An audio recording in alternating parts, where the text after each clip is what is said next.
c'est aussi sur Sweet FM Guinée. Tous les jours, du lundi au vendredi à 18h, sur la radio It's Only It. On en vient à cette autre actualité. C'est déjà la dernière ligne droite. Il est avec nous, vous le voyez à l'écran. C'est Ahmed de Paris. Il est frère donc de notre compatriote Tigui Camara. Il est aussi le porte-parole de cette famille, la famille Camara. Je le disais depuis l'entame de cette émission, cette affaire qui s'emballe et emballe la toile. Une nouvelle déclaration du nouvel élu de Bissau qui rajoute à la confusion dans ce dossier. Je l'ai rencontré lors du sommet de l'UA à Niamey en juillet dernier. Elle n'a jamais été mon épouse. La vidéo de notre prétendu mariage à Dakar était un montage. Et de toute façon, ce type d'union n'a aucune valeur légale en Guinée-Bissau. Cette histoire m'a beaucoup touché et je me demande si cette dame n'a pas été envoyée par quelqu'un pour me nuire. Déclaration de Umaro Sissoko Umbalo, donc nouveau président de la Guinée-Bissau. Il est avec nous, on va l'interroger. Monsieur Ahmed Camara, bonjour. Bonjour les GG. Bienvenue. Alors, Ahmed de France.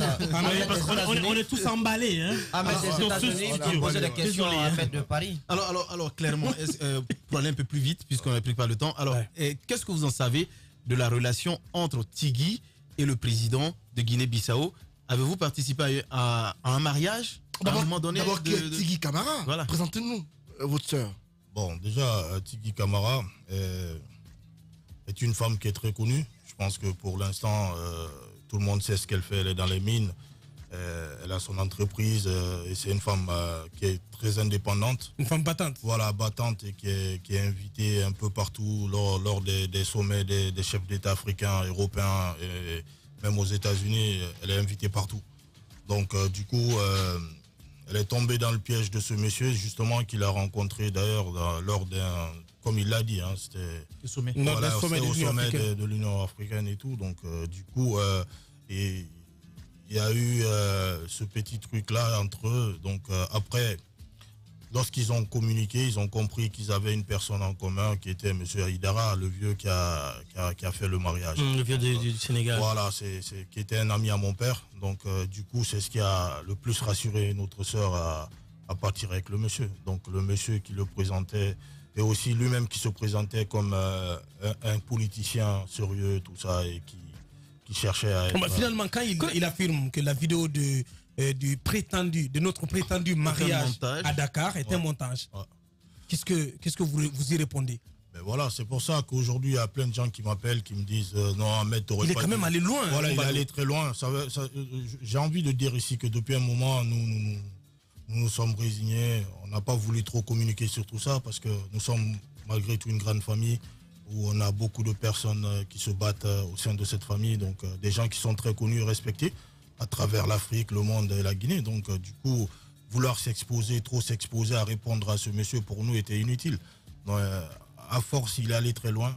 Moi-même qui vous parle, j'ai parlé avec lui durant un mois, on parle, et bien avant ça.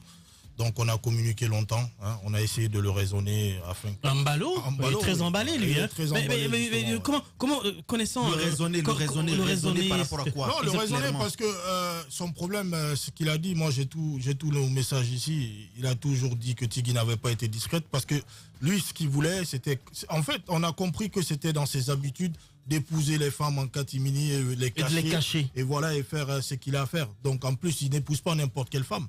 Il épouse des femmes qui sont vraiment aisées, qui peuvent l'apporter financièrement, politiquement, tout ça. Donc, c'est pas un mec qui choisit comme ça. Donc, je pense qu'on a affaire à un gigolo professionnel. Un escroc. Ce mariage à Dakar, on va en reparler quand même. Qu'est-ce que vous en savez? Comment ça s'est noué? Voilà. Donc, ce mariage, ma soeur nous a appelé, avec lui, bien sûr. Ils ont appelé aussi mon père bien avant nous. Ce monsieur Haïdara qui a appelé mon père, qui était un grand ami à mon père et qui a dit à mon père que son neveu, qui s'appelle Ambalo, aimerait épouser notre sœur. Donc mon père lui a dit, écoute, toi et moi, nous sommes des amis. Donc ma fille, c'est ta fille. Si les deux s'aiment et que tu penses que le monsieur il est sérieux, vas-y, tu fais le mariage. Et après, on fera le civil et autres ici.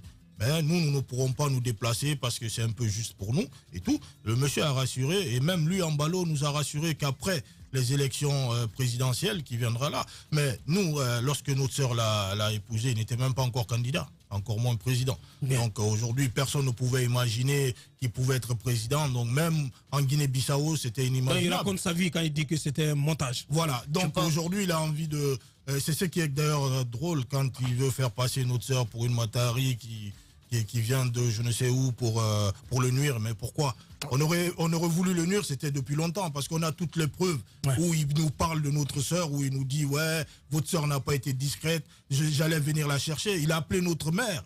C'est ce qui est encore plus grave.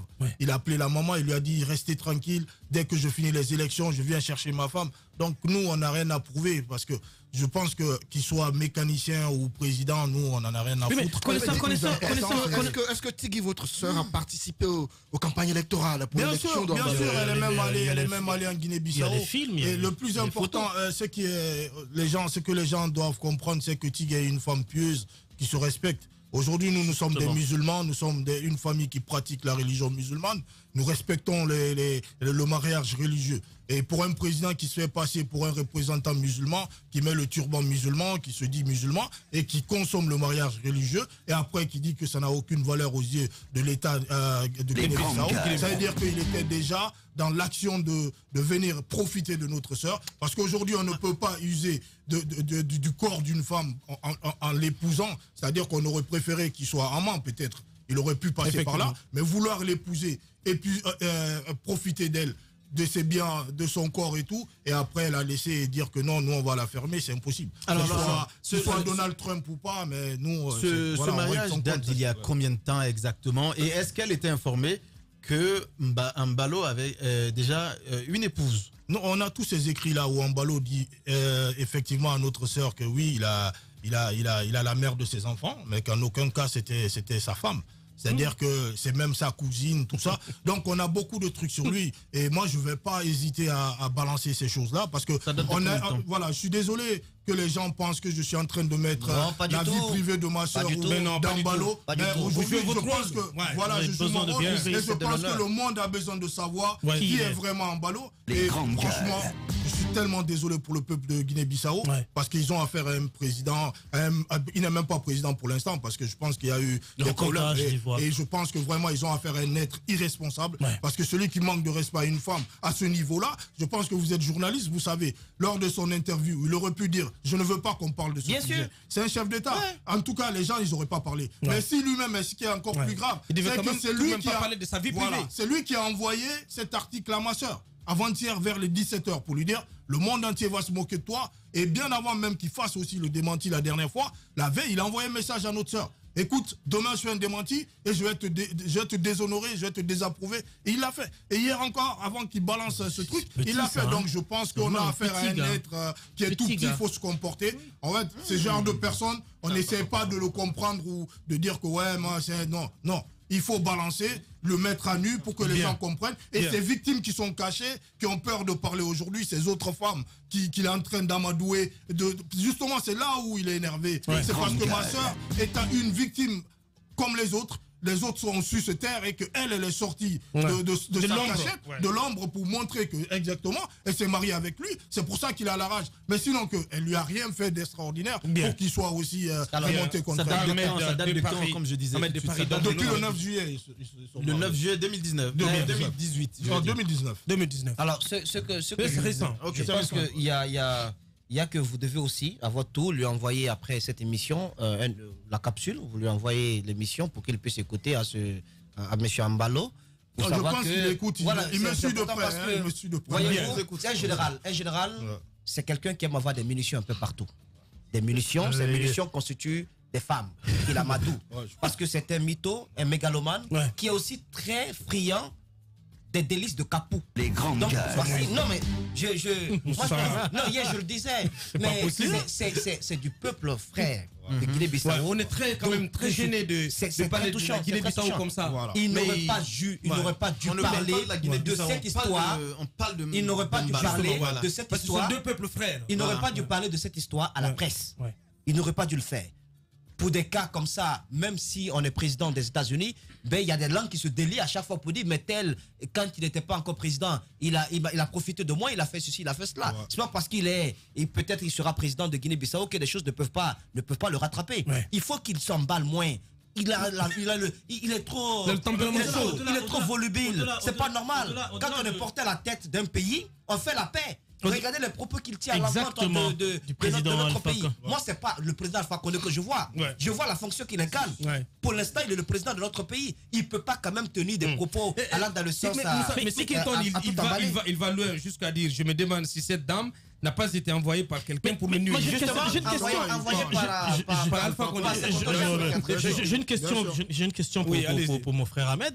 Connaissant quand même la sœur Tigui, son intelligence, sa finesse et sa vista, c'est-à-dire que c'est une fille très intelligente qui voit rapidement venir les choses, d'où d'ailleurs la réussite fulgurante qu'elle a eue à son âge. Comment elle n'a pas pu voir vraiment détecter le côté gigolo de Ambalo. Voilà, les sentiments, le respect des parents et tout ça. Comment elle n'a pas pu voir venir les choses? Comme je l'ai si bien dit, je pense que le monsieur Aïdara qui était entre les deux, c'est-à-dire qui était un très bon ami à mon père et qui est d'ailleurs l'oncle d'Ambalo, a été vraiment une grande garantie pour lui. Hein? Donc c'est ce qu'est-ce qu'il lui dit? Vous avez parlé avec lui ou pas? Pourquoi il ne prend pas sa responsabilité, lui? Il prend de la hauteur par rapport, il ne peut pas s'identifier à Ambalo. Voilà, aujourd'hui Ambalo est devenu, il est en phase d'être président. Donc le monsieur, je pense qu'aujourd'hui... il perd la tête un peu. Hier, son fils était en ligne avec ma soeur où il a expliqué à ma soeur que Ambalo l'a eu au téléphone pour lui dire que moi j'étais en train d'insulter ce dernier pour essayer de nous opposer en fait. Donc moi je dis clairement à M. Ambalo que aujourd'hui nous sommes dans un monde où tout se sait. C'est-à-dire que nous, on n'a jamais approuvé ce mariage puisque nous, on ne le connaissait pas. On l'avait dit à notre sœur, mais bon, on a confiance en sa moralité. Lorsqu'elle nous a rassuré que c'était une bonne personne, on ne pouvait que l'accompagner et la soutenir. Donc lorsque les choses se sont passées également, on a tenu à parler avec Ambalo, j'ai toutes les captures. Ouais. On a eu des minutes à discuter, on s'appelait, on s'écrivait tout le temps. Mais la même chose revenait tout le temps. Ta soeur m'a blessé, ta soeur m'a fait du mal. Mais t'as fait du mal comment? En mettant ton nom de famille sur le sien. Mais c'est normal. Je pense que si tu voulais pas ça, il fallait pas l'épouser. Ouais. Donc moi j'ai été très clair avec lui. Donc hier il m'a bloqué aussi parce que suite à mes articles, mes posts et tout, ça l'a carrément énervé. Donc moi j'ai pris mes responsabilités. Je pense que c'est tout à fait normal. Alors à la finitude finalement, on va assister à quoi? On va prononcer le divorce religieux. Votre sœur va complètement sortir de ce monde finalement incompréhensible et finalement qui peut-être peut jouer sur sa carrière. Vous résignez finalement. Voilà. Non, mais la famille a décidé de se résigner. Ouais, mais maintenant la famille va porter plainte. Ma soeur. Voilà, non. Vous pouvez plus l'avoir comme beau. On veut plus de lui dans notre famille, ça c'est clair et net. Moi je l'ai dit personnellement.